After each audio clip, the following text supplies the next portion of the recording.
বেগমগঞ্জ উপজেলা পরিষদ নির্বাচন যতই ঘনিয়ে আসছে, প্রার্থী এবং ভোটারদের মাঝে উৎসবের আমেজ ততই বাড়ছে। প্রার্থীরা ঘুরছে, ভোটারদের ধারে ধারে দিচ্ছে বিভিন্ন উন্নয়নমূলক প্রতিশ্রুতি। শনিবার সন্ধ্যায় বেগমগঞ্জের জমিদারহাট বাজারে বিভিন্ন ভোটারদের সাথে গণসংযোগ করেন আনারস মার্কার চেয়ারম্যান প্রার্থী সাখাওয়াত হোসেন আজিমের ছোট ভাই মোকাররম হোসেন শিহাব।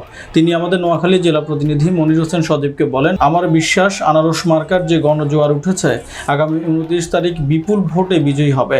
আমাদের প্রার্থী যদি চেয়ারম্যান পদে নির্বাচিত হয়, বেগমগঞ্জ উপজেলাকে একটি আদর্শ উপজেলা হিসাবে রূপান্তরিত করবে।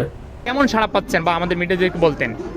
ইনশাআল্লাহ, আল্লাহ রহমতে আমাদের এই বেগমগঞ্জ উপজেলা নির্বাচনে আমাদের 16টি ইউনিয়ন এবং একটি পৌরসভা নিয়ে এই আসনটি আমি ব্যক্তিগতভাবে প্রত্যেকটি আসনেই আমি আনারস প্রতীকের পক্ষে সমর্থনে জনসংযোগ করেছি এবং আমি দেখেছি ইনশাআল্লাহ আমাদের এই জননেত্রী মাননীয় প্রধানমন্ত্রী শেখ হাসিনার আন্ডারে যে উপজেলা নির্বাচনগুলো হচ্ছে, এভাবে সুষ্ঠু নির্বাচন যদি হয় ইনশাআল্লাহ বেগমগঞ্জতে আনারস প্রতীক বিপুল ভোটে নির্বাচিত হবে ইনশাআল্লাহ।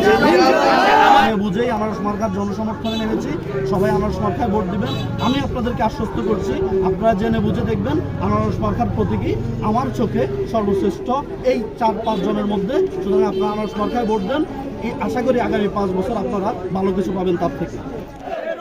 কোনো মার্কা আছে নিয়া